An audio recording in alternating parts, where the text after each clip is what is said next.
and a new pension system is unfair. They also want their members to have better access to more government jobs. They also blame privatization programs for creating job insecurity. 한국 기업들은 결국 무릎 꿇을 수밖에 없다. 하지만 72시간 최후 통첩이 끝나는 순간 삼성 박진우 상무가 내린 냉혹한 결정은 인도 전체를 패닉 상태로 몰아넣었습니다. 불과 한 달 만에 50만 명이 실직자로 전락했고 체나이는 유령 도시가 되어버렸습니다. 모디 총리가 직접 나서 사과했지만 이미 30년 파트너십은 산산조각 난 뒤였습니다. 중국의 치밀한 이간질 작전과 인도의 치명적인 오판, 그리고 전 세계를 놀라게 한 한국 기업의 품격 있는 반격. 14억 시장의 오만함이 어떻게 50만 명의 비극으로 이어졌는지 그 충격적인 진실을 지금부터 공개합니다. 대한민국의 감동이 머무는 곳, 감동꿀단지입니다. 구독과 좋아요를 눌러주시면 매일 새로운 감동이 찾아옵니다. 대한민국 대표 삼성을 응원하는 댓글도 달아주세요. 당신의 응원이 세계에 우뚝 서는 대한민국을 만드는 힘이 됩니다. 저는 박진우입니다. 삼성전자 남아시아 지역 전략 기획 상무로 18년간 근무하며 지난 15년을 인도 시장과 함께 살아왔습니다. 한국 기업이 어떻게 인도에서 30년 신화를 만들어 왔는지, 그리고 그 신화가 어떻게 하루아침에 무너지고 다시 일어났는지 직접 목격한 이야기를 들려드리고자 합니다. 2024년 9월 뉴델리의 한 고급 호텔에서 인도 정부 고위층과의 만찬이 열렸습니다. 저는 그 자리에서 삼성의 30년 성과를 발표하게 되었죠. 가슴이 벅차올랐습니다. 존경하는 인도 정부 관계자 여러분, 저희 삼성은 지난 30년간 인도와 함께 성장해왔습니다. 프레젠테이션 화면에 놀라운 수치들이 나타났습니다. 100만 개의 일자리 창출, 300억 달러의 투자, 3,000개 항목의 기술 이전. 이 숫자 하나하나가 얼마나 소중한지 저는 누구보다 잘 알고 있었거든요. 인도 상공부 장관이 감탄했습니다. 정말 놀랍습니다. 한국 기업들은 약속을 지키는군요. 재무부 차관도 고개를 끄덕였습니다. 다른 나라 기업들과는 확실히 다릅니다. 성실함이 느껴져요. 그 순간 저는 무척 자랑스러웠습니다. 한국 기업의 신뢰도가 이렇게 높다니. 하지만 그 자리 구석에서 누군가 우리를 예리하게 지켜보고 있었다는 걸 나중에야 알게 됐죠. 리웨이라는 중국계 컨설턴트였습니다. 그는 조용히 메모를 적고 있었어요. 무슨 내용인지는 몰랐지만 그 시선이 왠지 불편했습니다. 만찬이 끝나고 라켓이 샤르마를 만났습니다. 10년간 저와 함께 일해온 인도법인 현지 임원이었죠. 박 상무님, 오늘 발표 정말 감동적이었어요. 한국 기업은 정말 다릅니다. 어떤 면에서요? 약속을 지키잖아요. 30년 전 인도에 온다고 했을 때부터 지금까지 한 번도 약속을 어긴 적이 없어요. 기술 이전도 일자리 창출도 사회 공헌도 모두 약속한 대로 해냈죠. 라켓이의 말에 가슴이 뭉클했습니다. 정말 그랬거든요. 삼성은 인도에 와서 단순히 돈만 벌고 가려 한 게 아니었습니다. 진정한 파트너가 되려고 노력했었죠. 그런데 말입니다. 라켓이가 갑자기 표정을 어둡게 했어요. 요즘 노조 분위기가 이상해요. 아룬 쿠마르 위원장이 평소와 다른 말을 하거든요. 어떤 말이요? 한국 기업들이 인도를 착취한다는 식으로 말이에요. 예전 그분이 아니에요. 그때는 단순히 노조의 일시적인 불만 정도로 생각했습니다. 하지만 그것이 거대한 음모의 시작이라는 걸 어떻게 알았겠어요? 호텔을 나서며 인도의 밤거리를 바라봤습니다. 삼성 간판들이 곳곳에 빛나고 있었어요. 2만 명이 일하는 노이다 공장, 8천 명이 근무하는 스리페룸부두르 공장. 이 모든 것이 30년간 쌓아온 신뢰의 결과였습니다. 하지만 그 신뢰가 얼마나 쉽게 무너질 수 있는지 저는 곧 깨닫게 됩니다. 10월 3일 아침 긴급 전화가 울렸습니다. 타밀나두 주정부에서 충격적인 발표를 한다는 소식이었어요. 서둘러 사무실로 향하며 뉴스를 확인했습니다. 믿을 수 없었어요. 타밀나두 주지사가 기자회견을 통해 외국 기업, 특히 한국 기업들에게 9천억 원의 특별세를 부과하겠다고 발표한 겁니다. 외국 기업들은 인도를 더 이상 값싼 노동력 공급처로 여기지 마라. 72시간 내에 우리의 요구를 수용하지 않으면 특별세를 부과하겠다. 요구 사항을 보고 더욱 당황했습니다. 한국 직원 급여의 70% 수준으로 임금 인상, 인도인 경영진 비율 50% 보장, 핵심 기술 이전. 이건 협상이 아니라 강탈이었어요. 사무실은 발칵 뒤집혔습니다. 긴급 화상회의가 소집됐고 본사에서 김대호 전무가 직접 참여했습니다. 박상무 현지 상황이 어떻습니까? 전무님, 이건 상식적으로 납득할 수 없는 요구입니다. 70% 임금 인상이면 현재의 거의 4배 수준이에요. 인도 측 논리는 뭡니까? 14억 인구의 거대 시장을 앞세워 압박하고 있습니다. 굴복하지 않으면 떠나라는 식이죠. 김대호 전무의 목소리는 차분했습니다. 우리는 30년간 쌓아온 신뢰를 믿습니다. 감정적으로 대응하지 말고 논리적으로 접근하세요. 저는 그의 말에 힘을 얻었습니다. 그렇다, 우리에게는 30년간의 성실한 기록이 있잖아요. 하지만 거리의 분위기는 험악했습니다. 삼성 공장 앞에는 붉은 머리띠를 맨 노동자들이 몰려들었어요. 우리도 인간이다. 한국인처럼 대우하라. 플래카드에는 더 자극적인 문구들이 적혀 있었습니다. 10년간 속았다. 인도의 자존심을 되찾자. 기술 착취를 멈춰라. 가슴이 답답했습니다. 10년간 속았다니요. 우리가 언제 속였단 말입니까? 삼성은 약속한 것보다 더 많이 해줬는데. 노조 사무실로 향했습니다. 아룬 쿠마르 위원장을 만나야겠다고 생각했거든요. 그는 IIT 출신의 엔지니어로 과거에는 매우 합리적인 사람이었습니다. 아룬, 도대체 무슨 일입니까? 박 상무님도 아시잖아요. 그 같은 일을 하는데 한국 직원은 월 350만 원, 인도 직원은 65만 원. 이게 공평합니까? 하지만 생활비 차이가 있지 않습니까? 아룬이 냉소적으로 웃었어요. 아이폰 가격이 인도가 더 싸나요? 삼성 갤럭시 가격이 인도가 더 싸나요? 글로벌 제품 가격은 똑같은데 왜 급여만 다른 겁니까? 할 말이 없었습니다. 그의 논리에 일리가 있었거든요. 하지만 그게 전부는 아니었어요. 아룬, 우리가 30년간 함께 해온 것들을 생각해 보세요. 무료 의료 서비스, 기술 교육, 사회공헌. 그런 건 기본이죠. 우리가 원하는 건 진정한 동등한 대우입니다. 그때 아룬의 책상에서 이상한 서류를 봤습니다. 중국어가 적힌 문서였어요. 순간 불안감이 스쳤습니다. 그런데 인도는 14억 인구를 가진 세계 최대 시장입니다. 아룬의 목소리에 자신감이 넘쳤어요. 차이나 플러스 원 전략의 최대 수혜자이기도 하죠. 한국 기업들이 중국을 떠나 어디로 가겠습니까? 베트남은 인구가 1억도 안 되고 멕시코는 너무 멀죠. 결국 인도밖에 없어요. 그 말을 듣는 순간 깨달았습니다. 이건 단순한 임금 협상이 아니었어요. 인도가 14억 시장의 힘을 믿고 한국 기업을 완전히 굴복시키려 하는 거였죠. 사무실로 돌아와 김대호 전무에게 보고했습니다. 전무님, 상황이 심각합니다. 이들은 협상할 의지가 없어요. 그냥 굴복하라는 거죠. 박 상무 생각은 어떻습니까? 우리의 원칙을 지켜야 한다고 봅니다. 협박에는 굴복하지 않되 합리적인 요구라면 충분히 수용할 수 있다고 말이에요. 김대호 전무가 고개를 끄덕였습니다. 그렇게 하세요. 우리는 떳떳합니다. 하지만 그날 밤 더 충격적인 소식이 들려왔습니다. 여당인 BJP당 의원들이 외국 기업의 착취를 더 이상 용납할 수 없다며 목소리를 높이기 시작한 거예요. 야당도 질세라 인도 노동자의 권익을 지키겠다고 가세했죠. 언론도 마찬가지였습니다. 한국 기업들이 인도를 조립 공장으로만 여긴다. 기술 이전 없는 일방적 착취 같은 자극적인 헤드라인이 연일 신문 일면을 장식했어요. 가장 충격적인 건 소셜미디어였습니다. 해시태그 한국 기업 아웃 오브 인디아가 트렌드 1위에 올랐고 삼성 제품 불매 운동을 선언하는 게시물들이 쏟아졌어요. 그날 밤 잠을 이룰 수 없었습니다. 30년간 성실하게 쌓아온 신뢰가 하루아침에 이렇게 무너질 수 있다니. 도대체 무슨 일이 벌어지고 있는 건지 알 수 없었어요. 72시간 카운트다운이 시작됐습니다. 본사에서 급파된 협상팀과 함께 밤새 대책을 논의했죠.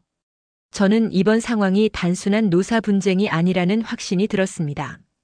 다음 날 아침 라켓이로부터 긴급 전화가 왔어요. 박 상무님, 급히 만나야 할 것 같습니다. 무슨 일이죠? 전화로는 말하기 어려워요. 직접 와주세요.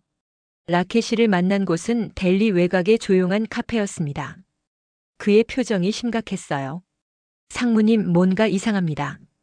아룬 위원장이 평소와 완전히 달라졌어요. 어떻게요? 며칠 전까지만 해도 합리적인 대화가 통하던 사람인데 갑자기 70% 임금 인상 같은 비현실적인 요구를 하기 시작했거든요. 라켓이가 조심스럽게 주변을 둘러보더니 목소리를 낮췄습니다. 그리고 어제 이상한 광경을 봤어요. 중국계로 보이는 남자가 노조 간부들과 비밀 회동을 하더라고요. 중국계요? 네. 리웨이라는 컨설턴트예요. 서류 뭉치를 건네며 뭔가 열심히 설명하고 있었어요. 순간 소름이 돋았습니다. 며칠 전 만찬에서 우리를 주시하던 그 남자였어요. 그 서류 내용을 아세요? 확실하지는 않지만 한국 기업들의 기밀 정보가 담긴 것 같았어요. 생산 공정, 핵심 부품 공급망, 심지어 엔지니어들의 개인 정보까지. 가슴이 철렁했습니다. 중국이 배후에서 조종하고 있었던 거였어요. 더 있어요. 화웨이가 인도 정부에 엄청난 제안을 했다는 소문이 돌고 있어요. 오지 인프라 구축에 100억 달러 투자, 그리고 인도를 아시아 제조 허브로 만들겠다는 청사진까지. 모든 퍼즐이 맞춰지기 시작했습니다. 중국은 1대1로 전략의 일환으로 인도 제조업을 장악하려 했고 한국 기업을 몰아내는 것이 첫 번째 목표였던 거죠. 라켓이 이 정보를 확실히 확인할 수 있습니까? 시간이 좀 필요하지만 가능할 것 같아요. 제가 아는 정보부 관계자가 있거든요. 그날 오후 더 충격적인 사실을 알게 됐습니다. 샤오미가 노조에게 직접 제안을 한 거예요. 삼성이 떠나면 그들이 공장을 인수하고 모든 직원을 재고용하겠다고 급여도 50% 인상해 준다고 했습니다. 화웨이도 마찬가지였어요. 오지 장비 공장을 세우면서 삼성 기술자들을 스카우트하겠다고 했죠. 이건 명백한 경제 침투였습니다. 중국이 한국 기업을 제거하고 그 자리를 차지하려는 치밀한 계획이었어요. 저녁에 아룬 위원장과 마주쳤을 때 그의 눈빛에서 확신을 봤습니다. 중국의 달콤한 제안에 완전히 넘어간 거였어요. 박 상무님, 시대가 변했습니다. 이제 인도에게도 선택권이 있어요. 아룬, 30년간 함께 쌓아온 신뢰를 생각해 보세요. 신뢰요? 그 신뢰가 우리에게 공정한 대우를 가져다 줬나요? 가슴이 아팠습니다. 그동안 우리가 얼마나 많은 노력을 했는데 이렇게 쉽게 부정당하다니. 하지만 저는 포기할 수 없었어요. 한국 기업의 진짜 가치를 보여줘야겠다고 다짐했습니다. 본사에 긴급 보고를 했습니다. 김대호 전무의 반응은 의외로 침착했어요. 예상했던 일입니다. 중국의 개입은 충분히 가능성이 있었죠. 그럼 어떻게 대응하시겠습니까? 우리의 원칙을 지키면서 정정당당하게 협상 테이블에 나서겠습니다. 30년간 쌓아온 우리의 성과를 당당히 보여주세요. 김대호 전무의 말에 힘이 났습니다. 그렇다 우리는 숨길 것이 없었어요. 떳떳하게 맞서면 되는 거였죠. 그날 밤 협상 자료를 준비하면서 다시 한번 깨달았습니다. 한국 기업의 진짜 저력은 이런 위기 상황에서 더욱 빛난다는 것을. 마침내 운명의 협상날이 밝았습니다. 스리페론 부두루 한 호텔 대회의실에 노조 대표 30명과 삼성 협상팀이 마주 앉았어요. 긴장감이 감돌았죠. 저는 완벽하게 준비된 자료를 펼쳤습니다. 급여 비교표, 기술 이전 실적, 사회공헌 성과. 30년간의 모든 데이터가 여기에 있었어요. 여러분, 저희는 숨길 것이 없습니다. 프레젠테이션을 시작했습니다. 첫 번째 슬라이드에는 삼성의 30년 성과가 한눈에 들어왔어요. 1995년 인도에 첫 발을 디딘 이후 저희는 이 땅을 진짜 고향으로 여기며 함께 성장해왔습니다. 직접 고용 10만 명, 간접 고용 100만 명, 연간 경제 기여도 80억 달러. 아룬 위원장이 끼어들었습니다. 숫자는 좋습니다. 하지만 정작 우리가 받는 대우는 어떻습니까? 두 번째 슬라이드를 넘겼어요. 좋은 질문입니다. 급여 비교를 보시죠. 화면에 상세한 데이터가 나타났습니다. 삼성 인도법인 직원들의 평균 급여는 인도 내 제조업 평균의 180%였어요. 복지 혜택까지 합치면 220% 수준이었죠. 또한 저희는 매년 2,000명의 직원을 한국 본사로 파견해 최신 기술을 교육하고 있습니다. 이런 기회를 제공하는 외국 기업이 몇이나 됩니까? 노조 부위원장 라제시가 반박했어요. 하지만 핵심 기술은 여전히 한국에 있지 않습니까? 세 번째 슬라이드였습니다. 천만에요. 지난 30년간 3,000개 항목의 기술을 이전했습니다. 반도체 설계부터 자동차 엔진 기술까지 첨단 기술을 아낌없이 나눴어요. 회의실이 조용해졌습니다. 데이터는 거짓말을 하지 않았거든요. 그리고 사회 공헌을 보시죠. 30년간 교육, 의료, 환경 분야에 투자한 금액이 30억 달러입니다. 체나이 종합병원에서만 매년 10만 명을 무료로 치료하고 있어요. 아룬의 표정이 흔들리는 게 보였습니다. 하지만 그때 회의실 뒤편에서 누군가 고개를 끄덕이는 걸 봤어요. 리웨이였습니다. 잠시 휴식 시간이 되자 아룬이 급히 어디론가 전화를 걸었어요. 중국어로 대화하는 소리가 들렸습니다. 협상이 재개됐을 때 아룬의 태도가 다시 강경해졌어요. 데이터는 좋습니다. 하지만 샤오미는 더 좋은 조건을 제시했어요. 급여 50% 인상에 즉시 임원 승진 기회까지. 화웨이도 마찬가지입니다. 오지 장비 공장을 세우면서 연봉을 3배로 올려준다고 했어요. 중국의 허황된 약속들이 쏟아져 나왔습니다. 하지만 저는 냉정했어요. 아룬, 중국 기업들의 약속을 믿으십니까? 한 번이라도 약속을 지킨 적이 있나요? 그때 라켓이가 용기를 내어 말했습니다. 여러분, 제가 증언하겠습니다. 중국 기업들은 약속을 지키지 않아요. 스리랑카에서 중국이 어떻게 했는지 보세요. 항구를 99년간 빼앗아갔잖아요. 파키스탄은 어떻고요? 중국의 달콤한 제안에 넘어갔다가 지금 빚더미에 앉았어요. 라켓시의 증언에 일부 노조원들이 웅성거렸습니다. 하지만 아룬은 여전했어요. 그건 그들 나라 얘기고 우리는 다릅니다. 저는 마지막 카드를 꺼냈어요. 좋습니다. 그럼 이렇게 하죠. 저희가 제안하는 조건은 다음과 같습니다. 급여 25% 인상, 인도인 임원 비율 30%로 확대, 그리고 연구개발센터 신설로 1,000명 추가 고용. 또한 향후 10년간 인도에 100억 달러를 추가 투자하겠습니다. 반도체 공장, 전기차 공장, 배터리 연구소까지 포함해서요. 회의실이 다시 조용해졌어요. 이건 정말 파격적인 제안이었거든요. 하지만 아룬이 고개를 저었습니다. 부족합니다. 우리의 요구는 변하지 않아요. 70% 인상, 50% 임원 비율, 그리고 핵심 기술 완전 이전. 그 순간 깨달았습니다. 이들은 처음부터 협상할 생각이 없었어요. 그냥 한국 기업을 굴복시키거나 쫓아내려는 거였죠. 그렇다면 할 수 없습니다. 저는 자리에서 일어났어요. 본사와 충분히 논의한 후 답변드리겠습니다. 협상이 결렬된 순간이었습니다. 노조 대표들은 승리의 미소를 지으며 회의장을 나갔어요. 그들은 14억 시장의 힘을 믿고 있었죠. 하지만 저는 알고 있었습니다. 서울 본사에서는 이미 다른 시나리오를 검토하고 있다는 걸요. 그리고 그 시나리오는 인도가 상상도 못한 것이었습니다. 협상 결렬 다음 날 저는 본사와의 긴급 화상회의에 참석했습니다. 김대호 전무를 비롯해 경영진이 모두 모여 있었어요. 박상무 현지 분석을 해보세요. 전무님, 이건 단순한 노사 분쟁이 아닙니다. 중국의 치밀한 경제 침투 전략이에요. 화면에 제가 수집한 증거들을 보여줬습니다. 중국 컨설턴트들의 비밀 회동, 화웨이와 샤오미의 파격적인 제안들, 그리고 인도 정치권에 흘러들어간 중국 자금까지. 중국은 한국 기업을 제거하고 그 자리를 차지하려 합니다. 노조를 앞세워 우리를 압박하고 동시에 달콤한 대안을 제시하는 거죠. 김대호 전무가 고개를 끄덕였어요. 예상했던 시나리오입니다. 그럼 우리의 대응은? 마지막 카드를 써볼까 합니다. 우리의 진짜 가치를 보여주는 거예요. 이틀 후 저는 특별한 행사를 준비했습니다. 삼성이 30년간 인도에서 해온 모든 일들을 보여주는 전시회였어요. 첫 번째 섹션은 기술 이전 실적이었습니다. 3,000개 항목의 기술이 어떻게 인도 산업 발전에 기여했는지 상세히 보여줬어요. 특히 반도체 설계 기술은 인도를 IT 강국으로 만드는데 핵심 역할을 했죠. 두 번째 섹션은 교육과 인재 양성이었습니다. 삼성테크 인스티튜트에서 배출한 2만 명의 졸업생들이 지금 인도 전역에서 활약하고 있어요.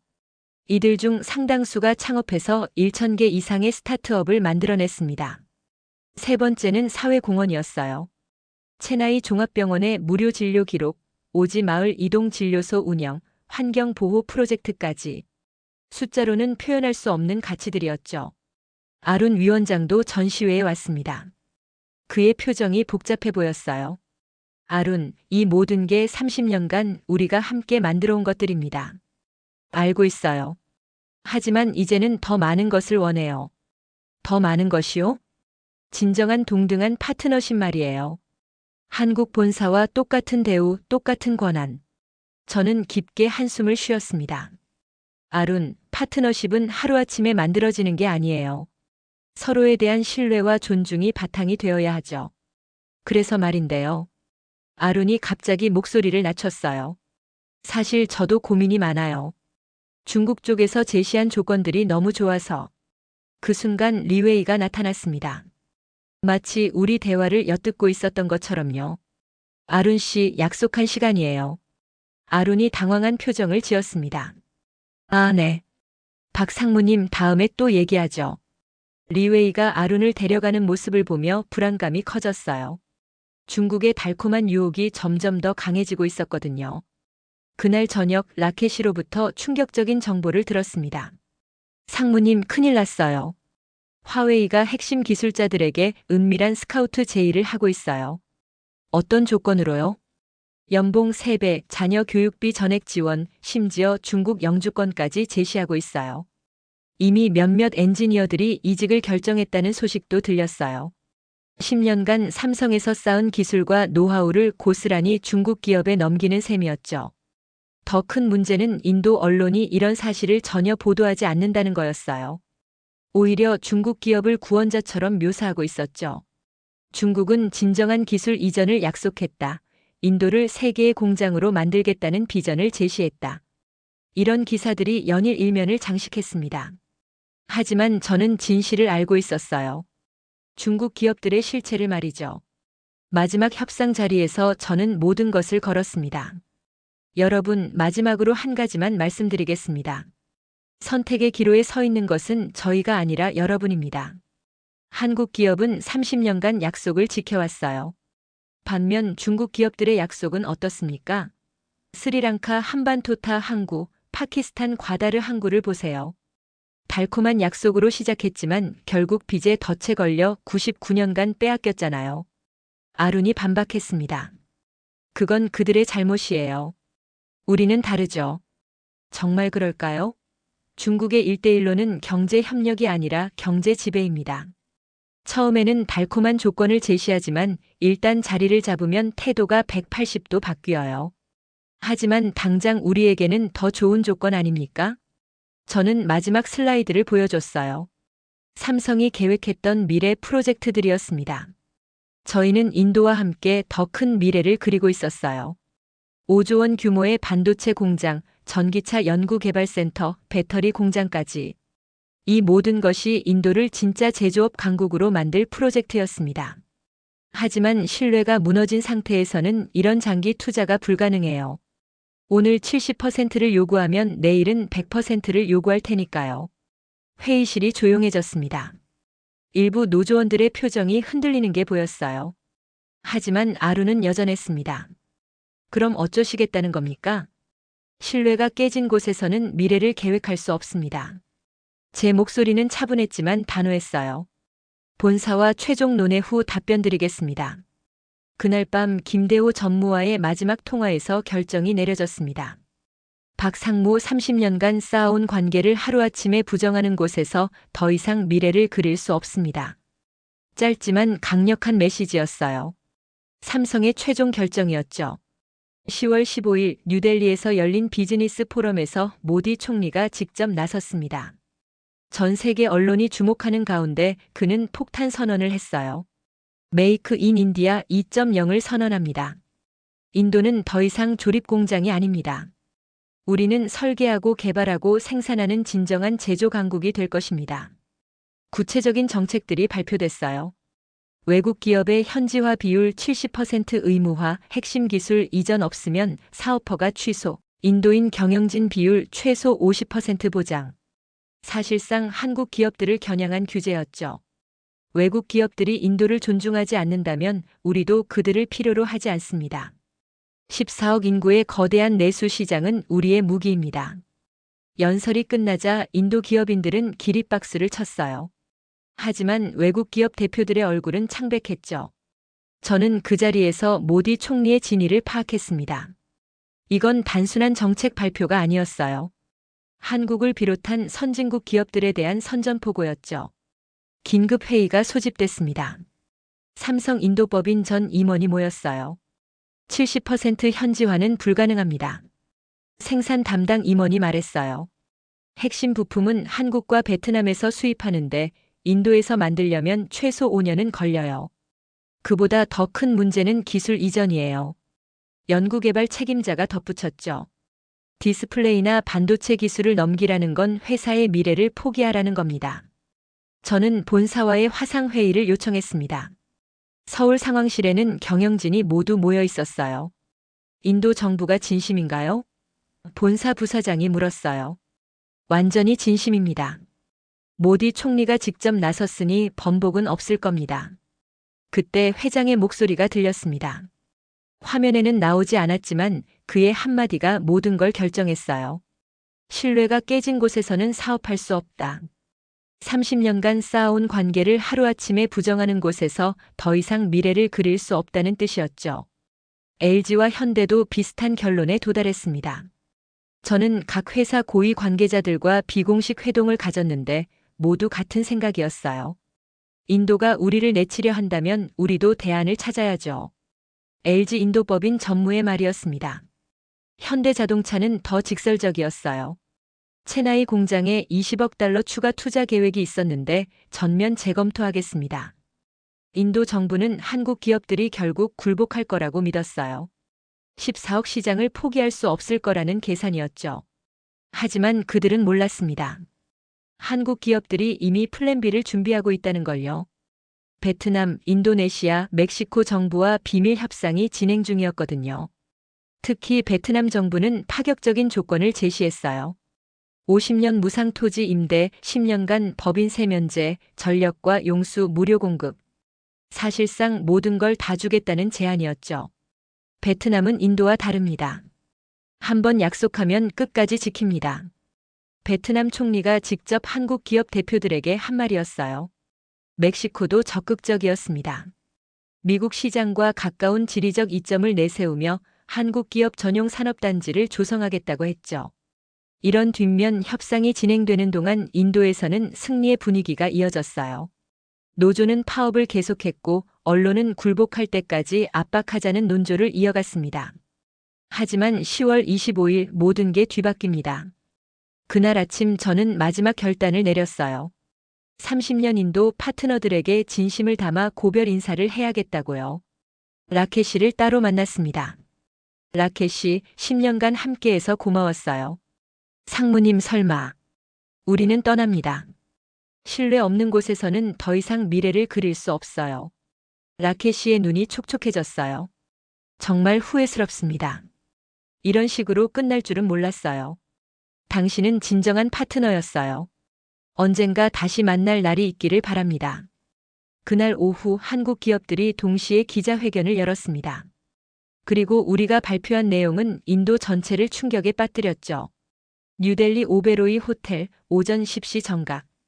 삼성전자 인도법인 대표 김재선 사장이 단상에 올랐습니다.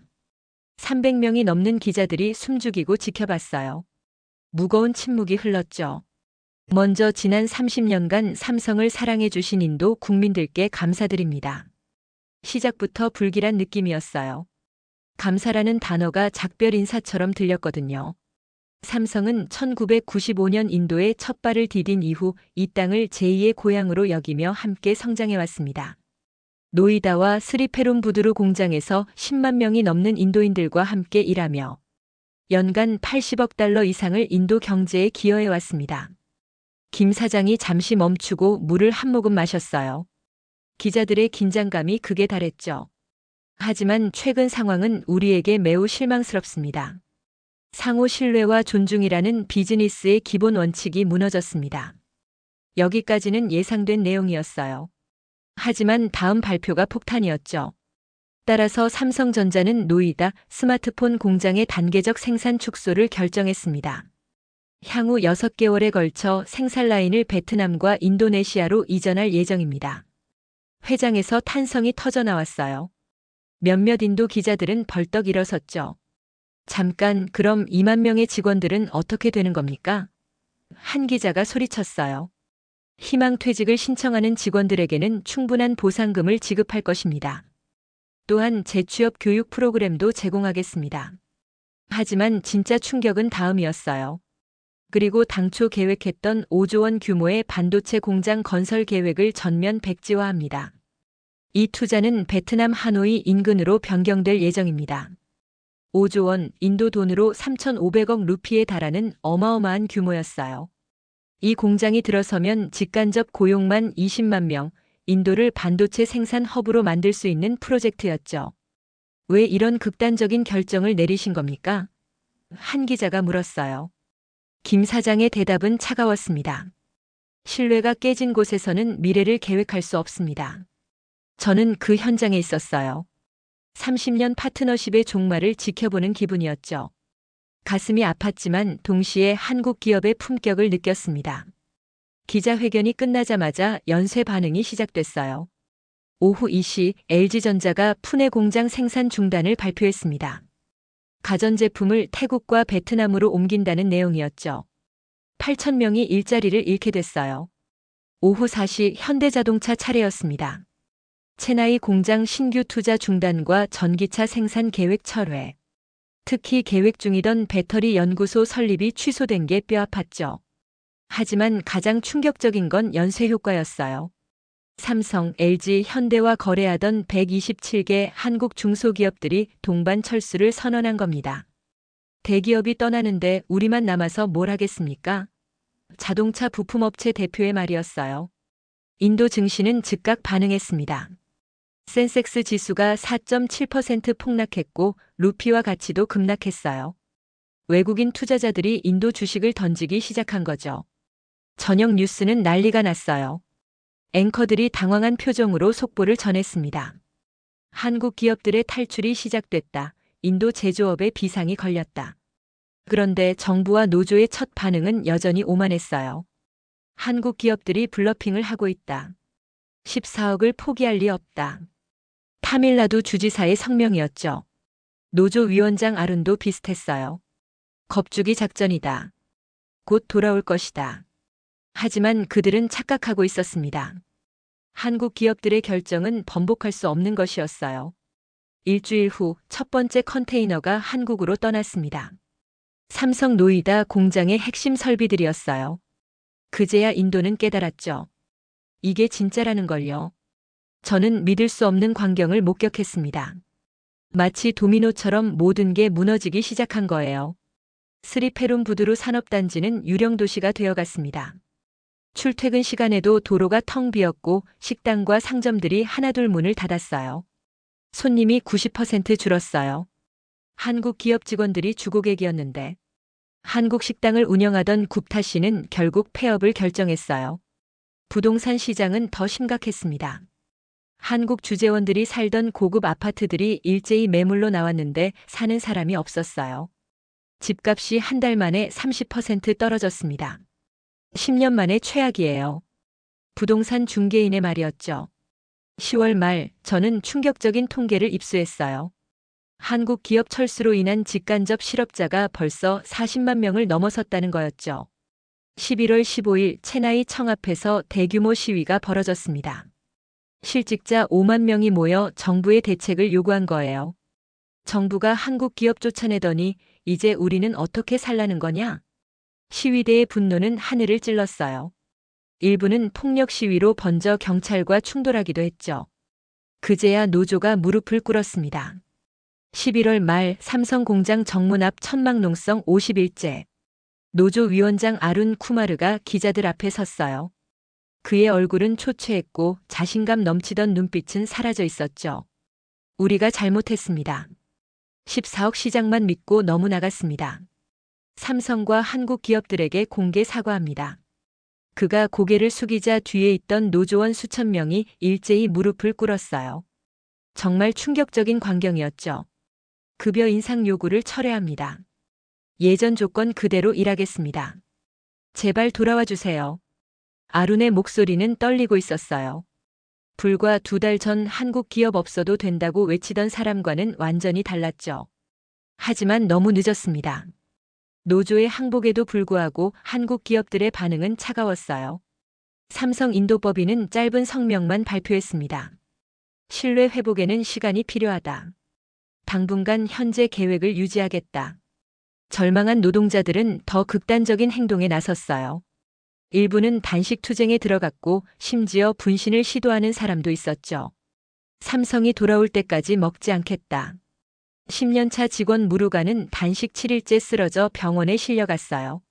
언론들도 이제야 심각성을 깨달았어요. 체나이 경제 비상사태 50만 실업대란 같은 헤드라인이 연일 일면을 장식했죠. 12월 20일 모디 총리가 긴급 대국민 담화를 발표했습니다. 얼굴에는 피로가 가득했고 목소리도 평소와 달랐어요. 존경하는 국민 여러분, 우리는 실수를 인정해야 합니다. 성급한 결정으로 소중한 파트너를 잃었습니다. 인도 총리가 공개적으로 잘못을 인정한 건 극히 이례적인 일이었어요. 하지만 이미 기차는 떠난 뒤였습니다.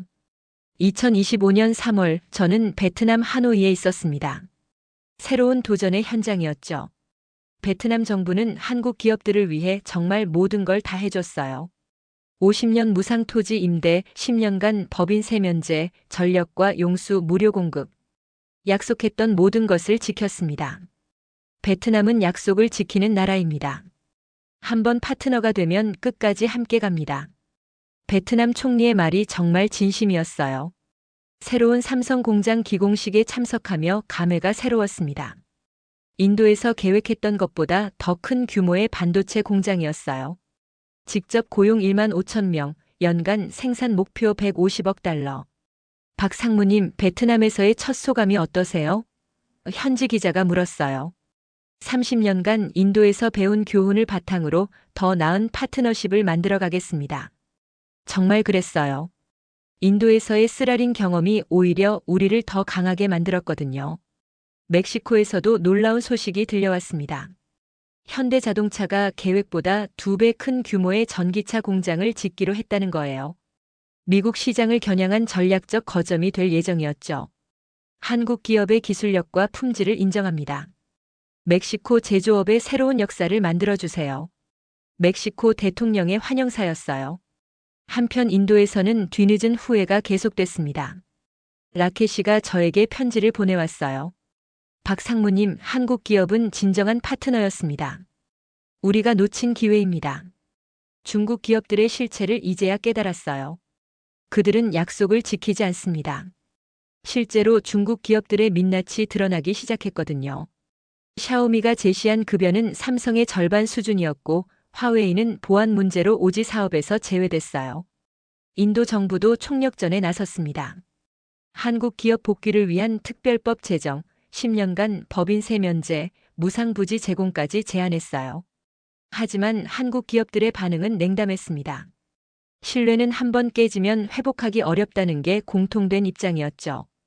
더 큰 변화는 글로벌 무대에서 일어났습니다. 전 세계가 한국 기업의 진짜 가치를 재발견한 거예요. 일본도 적극적으로 나섰어요. 한국 기업들의 기술력과 신뢰도를 높이 평가한다며 파격적인 투자 유치 제안을 했죠. 유럽연합도 마찬가지였습니다. 한국은 진정한 기술 파트너라며 반도체 동맹 구축을 제안했어요. 1년 후 베트남에서의 성과가 나타나기 시작했습니다. 인도보다 높은 생산성, 더 나은 노사관계, 그리고 무엇보다 서로에 대한 신뢰가 있었어요. 한국 기업들과 함께 일하니까 베트남 근로자들의 기술 수준이 몰라보게 향상됐습니다. 베트남 노동부 장관의 평가였어요. 멕시코에서도 비슷한 성과가 나왔죠. 현대자동차 공장에서 생산된 전기차가 북미 시장에서 큰 인기를 끌었어요. 한국의 기술력과 품질 관리 시스템이 정말 대단합니다. 우리도 많이 배우고 있어요. 멕시코 현지 엔지니어의 말이었죠. 한국 기업들의 새로운 성공 스토리가 전 세계로 퍼져나갔습니다. 한국 스탠다드가 글로벌 기준이 되어가고 있었어요. 2025년 말 저는 아시아 제조업 포럼에서 기조연설을 했습니다. 진정한 글로벌 파트너십은 강요로 만들어지는 게 아닙니다. 상호 신뢰와 존중을 바탕으로 한 자발적 협력이어야 해요. 한국 기업들은 지난 50년간 이런 철학으로 전 세계와 함께 성장해왔습니다. 앞으로도 그럴 것이고요. 청중석에서 기립박수가 터져 나왔어요. 그 순간 가슴이 벅차올랐습니다. 인도에서의 좌절이 오히려 한국 기업들을 더 강하게 만들었다는 걸 실감했거든요. 몇 달 전 놀라운 소식을 들었습니다. 아룬 쿠마르가 인도에서 한국 기업 복귀 운동을 주도하고 있다는 거예요. 그가 보낸 편지를 읽으며 복잡한 감정이 들었습니다. 박 상무님, 저희가 정말 어리석었습니다. 한국 기업들의 진짜 가치를 너무 늦게 깨달았어요. 중국의 달콤한 거짓말에 속아 진짜 파트너를 잃어버렸습니다. 지금 인도는 제조업 굴기의 꿈을 스스로 포기한 상황입니다. 하지만 포기하지 않겠어요. 언젠가 다시 신뢰를 회복할 수 있도록 계속 노력하겠습니다. 라켓이도 비슷한 활동을 하고 있었어요. 그는 중국 기업들의 경제 침투 실상을 폭로하는 보고서를 발표했죠. 중국의 1대1로는 경제 협력이 아니라 경제 지배입니다. 인도가 스리랑카나 파키스탄과 같은 신세가 되지 않으려면 정신을 차려야 해요. 그의 용기 있는 행동에 감동받았습니다. 최근 들어 긍정적인 신호들이 보이기 시작했어요. 삼성이 인도 시장 상황을 지속적으로 모니터링하겠다고 밝힌 거예요. 인도가 진정으로 변한다면 우리도 다시 검토할 수 있을 겁니다. 삼성 임원의 말에서 희망을 봤어요. 하지만 더 중요한 건 한국 기업들이 보여준 품격이었습니다. 어려운 상황에서도 원칙을 지켰고 떠날 때도 예의를 잃지 않았어요. 직원들에게는 충분한 보상을 해주고 지역사회에 대한 약속도 끝까지 지켰죠. 이런 모습이 오히려 한국 기업의 진짜 가치를 부각시켰어요. 지금 저는 베트남에서 새로운 꿈을 그리고 있습니다. 인도에서 못다한 일들을 여기서 실현하고 있어요. 한국과 베트남의 진정한 파트너십, 서로를 존중하고 신뢰하는 관계. 이게 바로 한국 기업이 추구하는 글로벌 경영의 본 모습입니다. 30년 전 인도에서 시작된 한국 기업의 도전이 이제 전 세계로 확산되고 있어요. 베트남, 멕시코, 인도네시아에서 새로운 성공 스토리를 써내려가고 있죠. 인도의 14억 시장이 강력하다고 생각했겠지만 한국 기업의 저력은 그보다 훨씬 강했습니다. 신뢰와 품격이라는 무기로 전 세계를 무대로 더 큰 성공을 만들어내고 있거든요. 이번 경험을 통해 확신하게 됐습니다. 진정한 강자는 힘으로 굴복시키려 하지 않아요. 신뢰와 존중으로 함께 성장하려 하죠. 한국 기업들이 바로 그런 진정한 강자라는 걸 전 세계가 인정하고 있습니다. 그리고 저는 그 일원으로서 무척 자랑스럽습니다. 앞으로도 한국 기업들은 이런 철학으로 글로벌 무대에서 더 큰 성공을 만들어낼 거예요. 상생과 신뢰를 바탕으로 한 진정한 파트너십으로 말이죠. 인도가 우리의 진짜 가치를 깨닫고 다시 문을 두드릴 날이 올 수도 있겠죠. 그때 우리는 어떤 선택을 할까요? 아마도 또다시 품격 있는 모습을 보여줄 거라고 확신합니다. 그것이 바로 대한민국 기업의 자부심이니까요. 지금까지 14억의 오만이 불러온 50만 실업대란, 그리고 한국 기업의 품격 있는 선택에 대한 이야기였습니다. 30년간 쌓아온 신뢰가 어떻게 하루아침에 무너질 수 있는지, 그리고 진짜 강자가 무엇인지 보셨을 겁니다. 한국 기업들이 보여준 원칙과 품격, 그리고 전 세계가 인정하는 우리의 저력. 이 모든 것이 대한민국 국민으로서 얼마나 자랑스러운지 모르겠습니다. 우리는 정말 대단한 나라에 살고 있는 것 같아요.